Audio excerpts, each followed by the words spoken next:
সেদিন শারদ দিবা অবসান, শ্রীমতী নামে সে দাসী।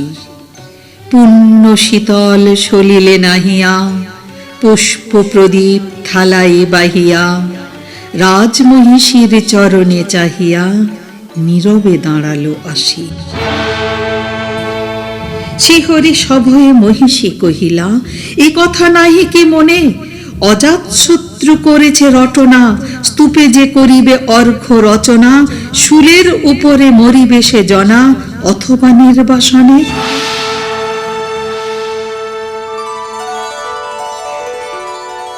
সেথা হতে ফিরি গেল চলি ধীরে বধূ অমিতার ঘরে।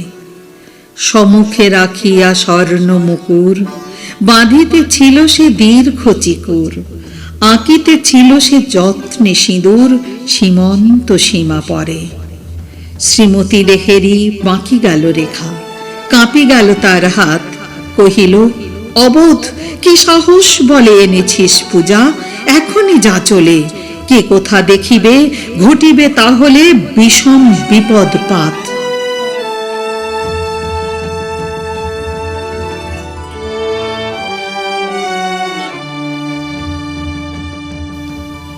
অস্ত রবির রশ্মি আভায় খোলা জানালার ধারে, কুমারী শুক্লা বসি একাকিনী, পড়িতে নিরত কাব্য কাহিনী। চমকে উঠিল শুনি কিঙ্কিনী, চাহিয়া দেখিল দ্বারে। শ্রীমতীরে হেরি পুঁথি রাখি ভূমে, দ্রুত পদে গেল কাছে, কহে সাবধানে তার কানে কানে, রাজার আদেশ আজি কে না জানে, এমন করে কি মরণের পানে ছুটিয়া চলিতে আছে।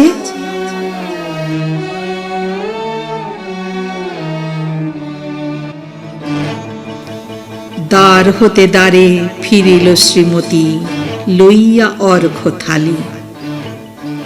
হে পুরবাসিনী, সবে ডাকি কয়, হয়েছে প্রভুর পূজার সময়।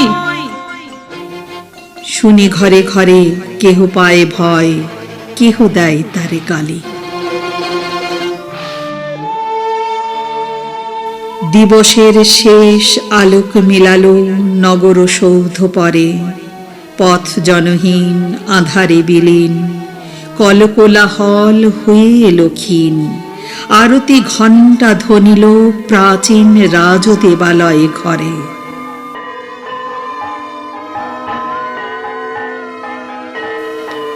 শারদ নিশির স্বচ্ছ তিমিরে তারা অবন্য জলে, সিংহ দুয়ারে বাজিল বিষান, বন্দিরা ধরে সন্ধ্যার তান, মন্ত্রণা সভা হলো সমাধান।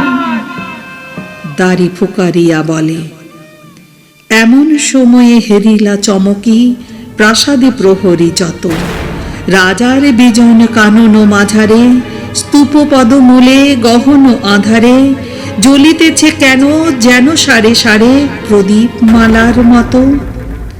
মুক্ত কৃপানে পুরো রক্ষক তখনই ছুটিয়া আসি, শুধালো, কে তুই ওরে দুর্মতি, মরিবার তরে করিস আরতি।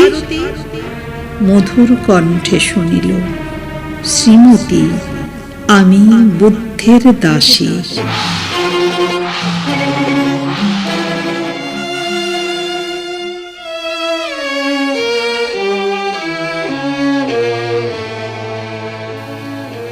সেদিন শুভ্র পাষাণ ফলকে পড়িল রক্ত লিখা, সেদিন শারদ স্বচ্ছ নিশীথে, প্রাসাদ কাননে নীরবে নিভৃতে, স্তূপ পদমূলে নিবিল চকিতে শেষ আরতির শিখা।